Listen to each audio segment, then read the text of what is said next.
Hello friends, आज हम शुरू करेंगे क्लास 10 बोर्ड का सीबीएसई का बायोलॉजी का फर्स्ट चैप्टर जिसका नाम है लाइफ प्रोसेस। हम इसका पहले रीडिंग करेंगे, रीडिंग टू रीडिंग करेंगे पूरे चैप्टर के। ये इसका पहला पार्ट है। पहले पार्ट की हम रीडिंग करेंगे जिसमें हम पूरे इंट्रोडक्शन को इसको पढ़ेंगे, वो भी स्पीडली, और मैं आपको सारी चीज़ें ईजी वे में बताऊँगा। Let's start. पहला दे रखा है, how do we tell the difference between what is alive and what is not alive. हम जिंदा और मुर्दे के बीच में डिफरेंस कैसे बता सकते हैं। देखते हैं। If we see a dog running, अगर एक कुत्ता भाग रहा है, डॉग भाग रहा है, रनिंग कर रहा है, और एक काउ चीविंग ए कर्ड, अगर गाय है वो चारा चबा रही है, और a man shouting loudly on the street, अगर एक आदमी गली में ज़ोर ज़ोर से चिल्ला रहा है। समझ लीजिए, we know all this living beings, ये सारे जिंदा व्यक्ति हैं। वाट इफ़ द डॉग और द काऊ और द मैन वर एस्लीप, अगर क्या हो कि अगर कुत्ता भागे भी नहीं, गाय खाना भी नहीं चबाए, और जो आदमी वो चिल्लाए भी नहीं, एक जगह सो जाए, पड़े रहे। उनको हम लिविंग बींग्स नहीं कह सकते अगर वही लेंगे भी नहीं तो। We would still think that they were alive, हम तब भी सोचेंगे वो अलाइव होंगे, बट वो अलाइव नहीं रहेंगे। But how did we know that, कि हम कैसे जाने कि वो जिंदा है या मरते हैं। वी सी देम ब्रीथिंग, हम उनको ब्रीथिंग सांस लेता हुआ देखेंगे। And we know that they are alive, और हम सोचेंगे कि वो पहले से जिंदा ही है, मरेंगे थोड़ा ना, ऐसे मारेंगे तब मरेंगे। व्हाट अबाउट प्लांट्स, अब प्लांट्स के साथ क्या दिक्कत होती है, सॉरी प्लांट्स के साथ क्या होता है। How do we know that they are alive, हम कैसे जाने कि वो भी जिंदा हैं। वी सी देम ग्रीन, हम उनको हरा देखते हैं, ग्रीन देखते हैं। सम ऑफ अस, हम में से कुछ ज्ञानी व्यक्ति ऐसे कहेंगे कि but what about plants that have leaves of color other than green, अगर उसकी जो पत्ते हैं वो अलग दूसरे कलर के हैं तो क्या होगा, कुछ विद्वान व्यक्ति ये भी पूछ सकते हैं। They grow over time so we know that they are alive, वो टाइम टू टाइम ग्रो करते रहें तो हम समझ सकते हैं वो अलाइव हैं। सम विल से, अब कुछ और महान व्यक्ति कहेंगे, in other words we tend to think of some sort of moment, हम उनके मोमेंट के बारे में सोचेंगे, थोड़ा सा उनके मोमेंट को देखेंगे। इधर ग्रोथ रिलेटेड और नॉट, चाहे वो इधर ग्रोथ से रिलेटेड हो या नहीं। As common evidence for being alive, common evidence क्या है कि वो ग्रोथ कर रहा है या नहीं कर रहा, वो इसका कॉमन एविडेंस हो जाता है। But A plant that is not visibly growing is still alive, अब एक और नई बात आ गई कि जो प्लांट होता है वो ग्रो नहीं कर रहा, वो विजिबली ग्रोइंग नहीं कर रहा है, तो भी वो अलाइव है। ये क्या है भाई, हर कुछ में alive. And some animals can breathe without visible movement, अब कुछ एनिमल्स ऐसे भी होते हैं जो मूवमेंट भी नहीं करते, विदाउट विजिबल मूवमेंट के भी, फिर भी वो जिंदा होते हैं। अब हम क्या करेंगे, देखते हैं नीचे। कहाँ गया, हाँ ये रहा। Using visible movement as the defining character of the life it not enough, हम उनको देखें कि वो मूवमेंट कर रहे हैं तो ये नहीं मान सकते हम कि वो जिंदा हैं। तो आगे देखते हैं, और भी कुछ उसकी कैरेक्टरिस्टिक्स होनी चाहिए जिससे वो हम पता लगा सके वो आदमी या जो भी मान लो आप, काऊ, गोट, बकरी वकरी कुछ भी, वो जिंदा है। Movements over were small scale will invisible to eye, जो मूवमेंट होते हैं वो, अब जैसे आप सेल का मूवमेंट देखोगे आप ऐसे आँखों से किसी चीज़ को लेके कि हाँ भाई सेल मूवमेंट कर रही है, यहाँ जा रही है, वहाँ जा रही है, क्या वो मूवमेंट आपको देख पाओगे आइज से? यस, वो इनविजिबल होता है, वो दिखेगा ही नहीं भाई। वो माइक्रोस्कोप लेके देखोगे तो जरूर दिख जाएगा, वैसे तो दिखने से रहा। अब ऐसे तो तुम्हारी आंखें इतनी तेज़ भी नहीं है, कोई 1000 MP 2000 MP की आँखें हैं, 500 MP की आँखें होती हैं हमारी, बता दूँ। मूवमेंट नेसेसरी फॉर लाइफ, जो मूवमेंट होता है वो हमारी लाइफ के लिए नेसेसरी होता है। If we ask this question to professional, अगर हम ये क्वेश्चन है वो प्रोफेशनल बायोलॉजिस्ट से पूछेंगे तो वो क्या कहेंगे? दे विल से यस, वो कहेंगे हाँ। In fact viruses do not show any molecular movement, in fact जो वायरसेस होते हैं वो भी मोलिकुलर मूवमेंट। अब भाई ये आ गई वायरस की बात, तो वायरस कौन है हमारा फेवरेट वायरस, कौन सा है भाई, नाम बताओ सब। हमारा फेवरेट वायरस एक ही है, corona. Viruses do not show any molecular movement, जो वायरस होते हैं वो भी कोई मूवमेंट अपन को शो नहीं करते until they infect some cell, अगर जब तक वो किसी सेल को इन्फेक्ट नहीं कर सकते। And that is partly why there is controversy about whether they are alive, truly alive और नॉट, और इसी बात पे लोगों की बहस छिड़ी रहती है कि यह जिंदा है या नहीं या मुर्दा है। सो कोरोना वायरस का भी कुछ ऐसा ही फंडा चल रहा है, अभी देखते हैं कब जाएगा। अभी चाइना वालों ने भेजा है। अगला आ गया। सो ये भी देख देते हैं, why are molecular movements needed for life.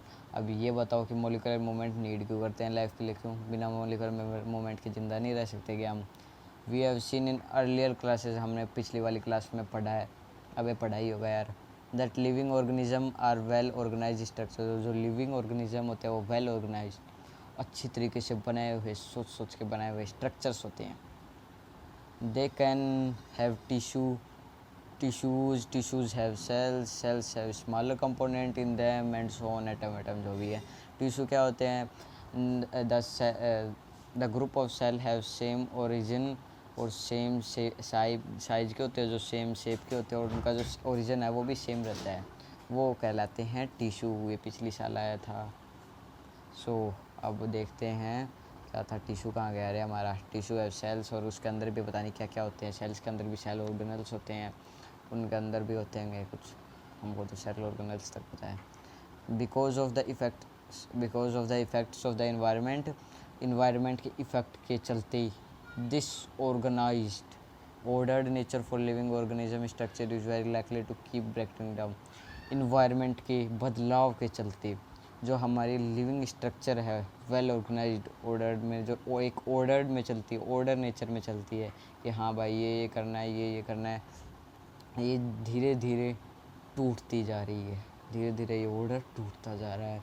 If order breaks down, अगर ये ऑर्डर टूट गया तो the organism will no longer be alive, जो ऑर्गेनिज्म हो जाएगा वो भी टूट जाएगा। सो ऑर्गेनिज्म भी और ज़्यादा ज़िंदा नहीं रह पाएगा। So living creatures must keep repairing and maintaining their structure. जो लिविंग ऑर्गेनिज्म रहते हैं उनको कीप मेंटेन करना पड़ता है, अपने स्ट्रक्चर को रिपेयर करना पड़ता है और मेंटेन करना पड़ता है, खा पी के तंदुरुस्त रहो। Since all this structures, since ये जो ऑल दिस, तो ये जो स्ट्रक्चर रहती हैं सारी आर मेड ऑफ मॉलिक्यूल, जो भी स्ट्रक्चर वो छोटे छोटे छोटे छोटे छोटे छोटे और मोटे मॉलिक्यूल से बनी रहती है। They must move molecules around all the time, और हम ये मॉलिक्यूल्स है ये मूवमेंट एनी टाइम, ये जो मॉलिकुलर मूवमेंट है वो हमारी बॉडी में चलता रहता है। मॉलिकुलर मूवमेंट जो सेल में साइटोप्लाज्म रहता है उसका मूवमेंट, सेल ऑर्गेनेल्स का सेल का मूवमेंट, ऐसे मूवमेंट चलता रहता है भाई हमारी बॉडी में, लिविंग ऑर्गेनिजम्स में। What are the main process in living organisms, let us explore, तो उनको एक्सप्लोर करते हैं, चलो देखते हैं। सो पहला क्या आता है, व्हाट आर लाइफ प्रोसेसेस। सो पहला तो ये आ जाता है भाई लाइफ प्रोसेस क्या है बता। सो इसकी सिंपल डेफिनेशन बताऊँ तो ये होती है, all the activities in our body performed by various organs which help us to survive are known as life process. All the activities on our body जो वेरियस ऑर्गन्स के द्वारा परफॉर्म की जाती है, जो हमें जिंदा रखती है, फुल लाइफ प्रोसेस कहलाती है। अरे भाई the maintenance function of living organism, the maintenance function, जो मेंटेनेंस फंक्शन होता है लिविंग ऑर्गेनिजम्स का, must go on even when they are not doing anything particular. जो मेंटेनेंस प्रोसेस होता है जो लिविंग ऑर्गेनिज्म का, वो हर समय कब भी चलता रहता है, जब वो कुछ भी नहीं कर रहे होते हैं तो भी चलता रहता है। Even when we are just sitting, अगर हम बैठे हो तब भी लाइफ जो मेंटेनेंस प्रोसेस चलता रहता है। और एक चीज़ बता दूं, जब हम एक्सरसाइज करते हैं तो तब हमारी मसल्स है ना वो तब नहीं बनती, वो कब बनती है, जब हम एक्सरसाइज करके रेस्ट करते हैं, रात को सोते हैं। अब जितनी एक्सरसाइज की उसके लिए 8-9 घंटे नींद भी लेनी पड़ती है, जिससे हमारी मसल्स जो बॉडी बनाते हैं वो मसल्स बने और हाइट ग्रोथ हो। तो देखते हैं नेक्स्ट पेज क्या है ये भाई, ये नेक्स्ट पेज है क्लास। अगर हम इस क्लास में बैठे हैं तो भी मेंटेनेंस प्रोसेस चल रही होती है, अगर आप कुछ भी कर रहे हो तो भी मेंटेनेंस प्रोसेस अपनी बॉडी में चल रही होती है। Even if we are just asleep, अगर हम थोड़ा सा झपकी नींद ले रहे होते हैं, सो रहे होते हैं, तो भी ये लाइफ प्रोसेस मेंटेनेंस प्रोसेस चलती रहती है।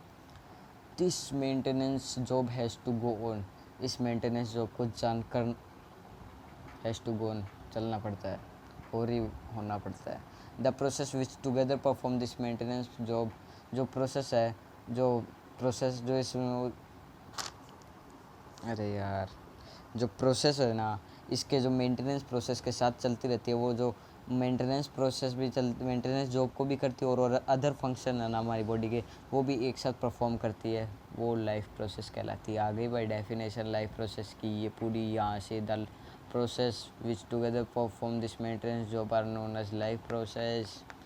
Okay, since this maintenance process are needed to prevent damage, ये जो मेंटेनेंस ये जो प्रोसेस है वो डैमेज को भी प्रिवेंट कर, जैसी हमारे हाथ है, ये हमारा हाथ, सुंदर सा हाथ, एलियन जैसा हाथ, इसमें कोई कट लग गया तो उसको या फिर कोई ब्रेक डाउन कट गया तो उसके लिए भी मेंटेनेंस प्रोसेस चलती रहती है हमारी बॉडी के अंदर। सो इनको ही रिपेयर कर लेती है। कौन सी क्या होती हैं यहाँ पे, प्लेटलेट्स होती हैं ब्लड में। Energy is needed for them, इसके लिए भी भाई एनर्जी चाहिए होती है, एनर्जी एनर्जी भाई एनर्जी होती है। This energy comes from outside the body, ये जो एनर्जी है वो हमारी बॉडी के आउटसाइड से आती है। Of the living individual organism के जो प्रोसेस जो एनर्जी है वो बॉडी के आउटसाइड से आती है। वो किसकी बात हो रही है यहाँ पे, इस यहाँ पे फूड की बात हो रही है। सो अगला देखते हैं। So there must be a process, जो एक प्रोसेस होती है to transfer a source of energy from outside the body, जो प्रोसेस होती है जो आउटसाइड से, बॉडी के आउटसाइड से फूड जो इनटेक करने की, जो एनर्जी इनटेक करने की जो process, the body of the organism in the body of the organism, outside the body of the organism के बाहर से जो एनर्जी गेन करने का जो हमारा जरिया होता है, विच वी कॉल फूड, जिसको हम कहते हैं खाना, खाना टू द इनसाइड, अंदर लाने के लिए, अंदर के लिए a process we commonly called nutrition, जो अंदर की प्रोसेस होती है खाने की वो उसको हम कहते हैं न्यूट्रिशन। सो पूरा देखते हैं अब नीचे तक। अब न्यूट्रिशन के आगे we commonly call it nutrition. So if the body size of the organism is to grow, अगर जो हमारा बॉडी साइज है वो ग्रोथ एज में होता है, प्यूबर्टी में होता है, ये तो आपने पढ़ा ही होगा पक्का, ये तो पढ़ा होगा। सो जब हम ग्रोथ एज में होती हैं टीनेजर, उनको एडिशनल रॉ मटेरियल चाहिए होते हैं फ्रॉम आउटसाइड, ये तो पता ही है। अब आउटसाइड से उनको एडिशनल ज़्यादा खाना पड़ता है, क्योंकि उनको ग्रोथ अपनी ज़्यादा करनी है, उनको ग्रोथ भी करनी है और मेंटेनेंस जॉब भी चलानी है। सो उनको ज़्यादा रॉ मटेरियल्स चाहिए होते हैं उनकी अच्छी ग्रोथ के लिए, उनकी अच्छी हाइट के लिए। Since life on earth depends on carbon based molecule, जो लाइफ है अर्थ वो ज़्यादातर कार्बन बेस्ड मॉलिक्यूल्स पे बेस्ड रहती है। जैसे ग्लूकोज का फॉर्मूला क्या है, अरे भाई क्या खुल जाता है यार तुम, C6H12O6, ये ग्लूकोज का फॉर्मूला था, इसमें भी कार्बन आ गया भाई। ज़्यादातर फूड्स में कार्बन आ ही जाता है, कहाँ से ये घुस ही जाता है फूड्स में। Most of the this food sources are also carbon based, जो मोस्ट ऑफ द फूड है वो कार्बन बेस्ड है, आपको मैंने बता दिया। Depending on the complexity, complexity क्या बोलते हैं उनको, जो भी बोलते हैं, complex substances of this carbon sources, complex substances होते हैं कार्बन सोर्सेज, जो कार्बन सोर्स है तो उसके कॉम्प्लेक्स विभिन्न प्रकार की सब्सटेंसेज होते हैं, शुद्ध हिंदी, कॉम्प्लेक्स प्रकार की, जटिल आप कुछ भी कह सकते हैं। Organism can then use different kind of nutrition process, वो different kind of nutrition process से अपना फूड इनटेक करते हैं। कोई किसको एनिमल्स खाते हैं कुछ तो, और कोई प्लांट से इनटेक करते हैं। सो अगला देखते हैं द आउटसाइड सोर्स। क्या टाइम हो गया भाई, ज़्यादा लंबी वीडियो। ओ भाई ठीक है, ये फर्स्ट पार्ट हो गया हमारा। अगले पार्ट में पढ़ेंगे हम यहाँ से the outside of the body से पूरा यहाँ तक, पूरा हम न्यूट्रिशन तक पढ़ेंगे और उसके बाद हम स्टार्ट करेंगे न्यूट्रिशन को। सो तब के लिए tata bye bye and subscribe कर देना भाई, वीडियो अच्छी लगी है तो, और लाइक भी कर देना, ठीक है।